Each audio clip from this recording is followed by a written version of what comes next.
Hello everyone. So what I'm going to talk about in this video, I want to preface by saying this is all my opinion, and I'm not saying anything is the objective truth. So this is probably just a phase, at least I hope it is, but gaming has felt so lifeless to me, and I am less motivated to play games right now than I have been in a very long time. Like there's not one or two big things making me feel like this, but it's a lot of very small things, I'd say. And I will say I'm not doing the greatest mentally in general, so that definitely contributes to my outlook on things.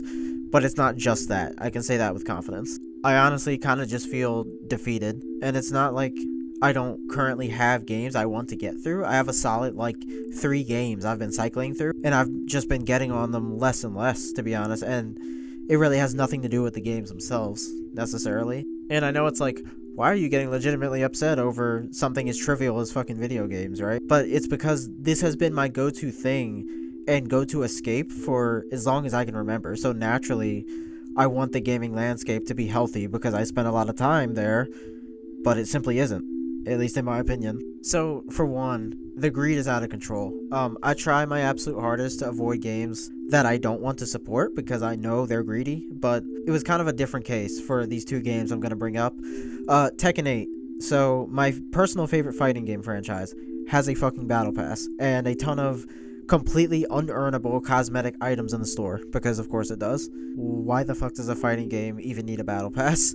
I'll tell you why. Because they need that Fortnite money. Just do what Fortnite does and you're guaranteed millions of dollars, right? Another example, I played Call of Duty on Game Pass this year. The game is literally constantly shoving other people's DLC and shit in your face. Like, you get killed and you turn into fucking rainbows, or people with robot skins and medieval knight armor and all this other stupid shit. It's just like, I can't take it. And the store, these are like $30 bundles. Like you get like a skin for a weapon, they call it blueprints in that game, and like some other random shit, and it's like $30, and it's ridiculous. Like, the prices that they're charging for these bundles is out of this world, and it's getting shoved in your face. It's not something you can really ignore, because like I said, people are killing you with like turning you into fucking all kinds of shit. It's insane. But yeah, I bought it just to have, you know, a casual team-on-team shooter to play with friends, because everything is a battle royale or extraction shooter nowadays. So this, you know, that kind of game is actually pretty goddamn rare now. And I mean casual team-on-team shooters that actually have more than like 1,000 players. I'm aware that there are a million multiplayer games on Steam that do meet that more casual criteria, but I mean games that you can reliably find matches on. But yeah, before I go on that whole tangent, passion in gaming, like genuine passion for the product you're making, is painfully, depressingly absent. It truly feels like most companies do not care to actually make a decent product and just do the bare minimum to get money out of people. It's just sad to see. And I know someone is going to tell me, oh, there's plenty of passion and quality in games in the indie scene, and to that I would say, I simply don't want to play indie games all the time.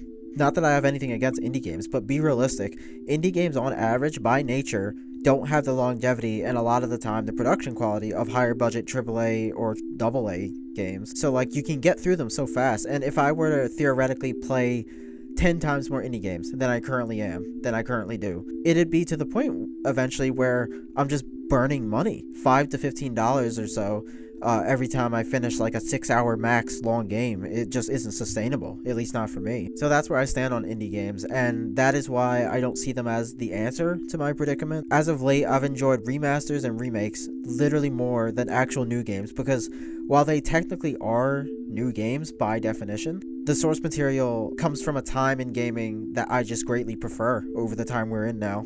Right now, I know a lot of people think we get way too many remasters / remakes, but I welcome them with open arms, and that has yet to change for me. Not saying I don't like new games at all, obviously I do. I just lean more toward remasters and just older games in general. And speaking of older games, you know, someone might think there's a ton of old games to go back to that I haven't experienced, which is probably true to some extent. But every time in recent times that I've browsed Steam or the PSN store, I very rarely find any old games that I haven't already played that I'm actually interested enough to buy. but maybe I'm the problem there. I'm not sure. There's a few old games that I actually really do want to play, but they're either stuck on old hardware or they're on Steam, but they don't work on modern hardware. If you're not familiar, a lot of games from like the early 2010s and back don't work on modern PCs because they're not compatible with the hardware. For example, I really wanted to play, and still do want to play, The Evil Within, the first Evil Within game, again. So I bought the Steam version and it's completely and utterly unplayable. I couldn't even get the game to boot, and there were videos and forum posts of how to fix it, and nothing worked for me, and that sucked because I got the game with all its DLC for literally like $7 or something. But yeah, it just wasn't meant to be. And I've emulated a lot of games over the past year, like PS2 games and whatnot, and I've enjoyed that, and I was doing that for a long time, but I kind of just reach a point eventually where I'm not in the mood to play PS2, PS2, Dreamcast, whatever era games anymore, and I kind of just get burnt out on emulating things. I hope you're kind of starting to understand my predicament here a little bit. So, PlayStation has always been my preferred place for gaming experiences in general, and Sony has become such a shell of their former selves, in my opinion at least, and that has also been really bothering me and kind of killing my motivation to game, because I've always been, if you're a subscriber, I'd be surprised if you are, but if you are, you know that a lot of my videos tend to lean toward PlayStation content, and that's just because I grew up with PlayStation and I've been a fan ever since. And just what that company's become is just horrible. I mean, they're way overcharging for both hardware and games, making a huge push toward live service titles, pointless remasters, and worst of all, over-reliance on the same 3 fucking franchises. They have been milking The Last of Us, God of War, and Horizon for I don't know how long now, and it's out of control. For those not in the loop, we just recently found out that Bluepoint Games, the creators of Demon's Souls remake, have been working on a now canceled God of War live service game for the past 4 years. This company shows so much promise, so much talent, and that is what Sony had these guys working on all this time. And there's tons of live service garbage from Sony now. I mean, like, we got Foam Stars, complete flop. We have Fair Games coming up, which hasn't released yet, but people pretty much have already checked out of that game before it's even come out.